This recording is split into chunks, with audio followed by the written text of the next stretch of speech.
what I want to do in this video is make sure that we're good at picking out what the normal vector to a plane is if we are given the equation for a plane. So to understand that, let's just start off with some plane here.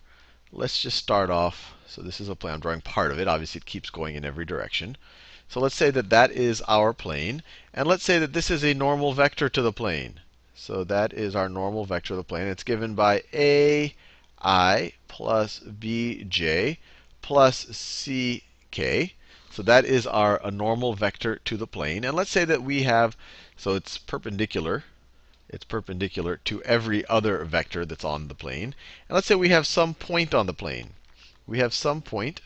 It's the point x sub p. I'll say p for plane. So it's a point on the plane. xp, yp, zp. If we pick the origin, so let's say that our axes are here.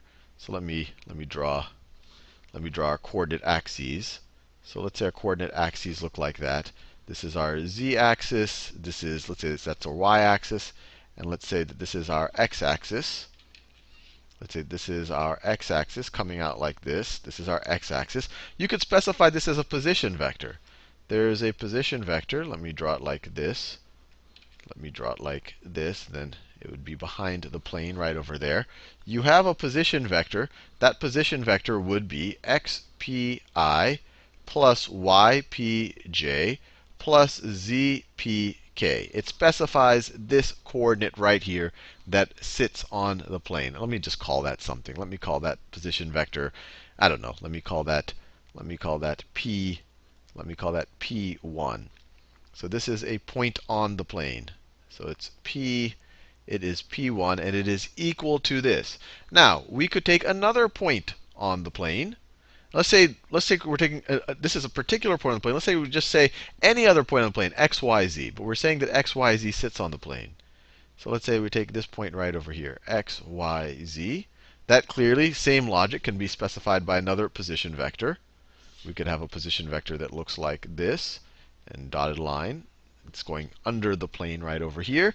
And this position vector, I don't know, let me just call it p instead of that particular, that p1. This would just be xi plus yj plus zk. Now, the whole reason why I did this setup is because I want to find, given some particular point that I know is on the plane and any other x, y, z that is on the plane, I can construct a vector that is definitely on the plane. And we've done this before when we try to figure out what the equations of a plane are.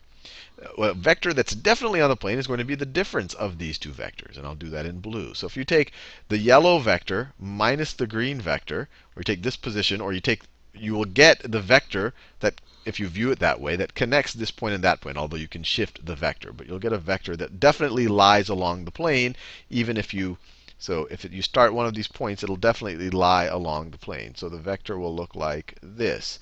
And it would be lying along our plane.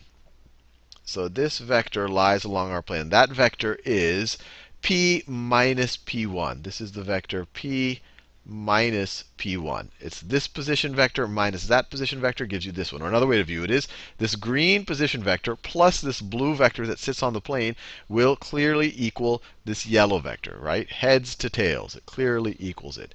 And the whole reason why I did that is that we can now take the dot product between this blue thing and this magenta thing, and we've done it before, and they have to be equal to 0, because this lies on the plane. This is perpendicular to everything that sits on the plane, and it equals 0, and so we will get the equation for the plane. But before I do that, let me make sure we know what the components of this blue vector are. So p minus p1, that's the blue vector. You're just going to subtract each of the components. So it's going to be x minus xp. It's going to be x minus xpi plus y minus ypj plus z minus zpk. And we just said this is in the plane, and right, the normal vector is normal to the plane. You take their dot product is going to be equal to 0. So n dot this vector is going to be equal to 0, but it's also equal to this a times this expression. I'll do it right over here. So find some good colors. So a times that, which is ax minus axp plus b times that. So that is plus by minus byp. And then let me make sure I have enough colors. And then it's going to be plus that times that. So that's plus cz minus czp. And all of this is equal to 0.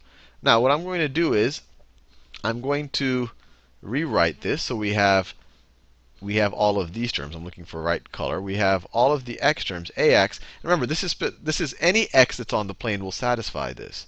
So ax, by, and cz.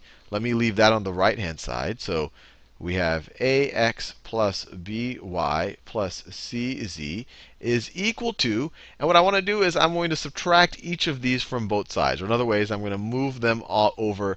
Let me not do too many things. I'm going to move them over to the left-hand side. So I'm going to add positive axp to both sides. That's the equivalent of subtracting negative axp. So this is going to be positive axp.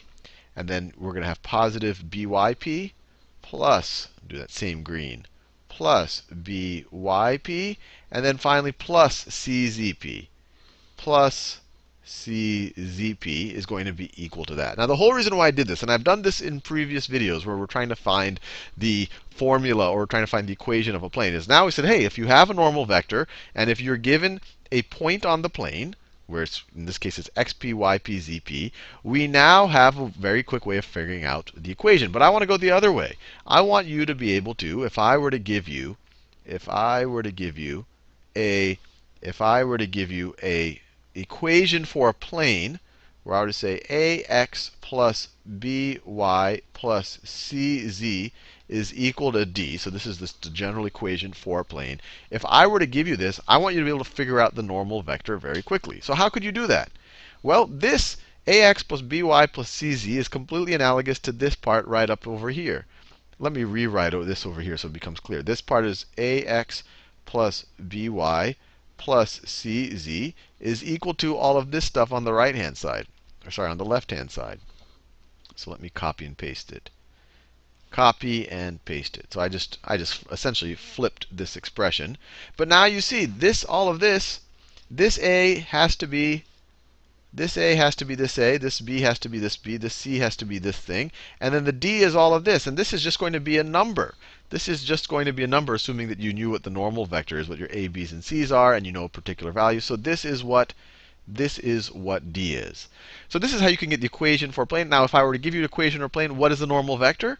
Well, we just saw the normal vector. This a corresponds to that a, this b corresponds to that b, that c corresponds to that c. The normal vector to this plane we started off with has the components a, b, and c. So if you're given equation for a plane here, the normal vector to this plane right over here is going to be ai plus bj plus ck.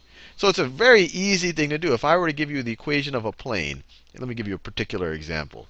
If I were to tell you that I have some plane in 3 dimensions, let's say it's -3, although it'll work for more dimensions. Let's say I have -3x plus square root of 2y.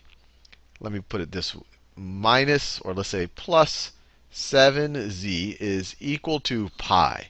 So you have this crazy, I mean, it's not crazy, it's just a plane in 3 dimensions. And I say, what is a normal vector to this plane? You literally can just pick out these coefficients, and you say a normal vector to this plane is -3i plus square root of 2 plus square root of 2j plus 7k. And you can ignore the d part there. And the reason why you can ignore that is that'll just shift the plane, but it won't fundamentally change how the plane is tilted. So a normal vector to this normal vector will also be normal if this was e, or if this was 100. It would be normal to all of those planes, because all of those planes are just shifted, but they all have the same inclination, so they would all kind of point in the same direction, and so their normal vectors would point in the same direction. So hopefully you found that vaguely useful. We'll now build on this to find the distance between any point in 3 dimensions and some plane, the shortest distance that we can get to that plane.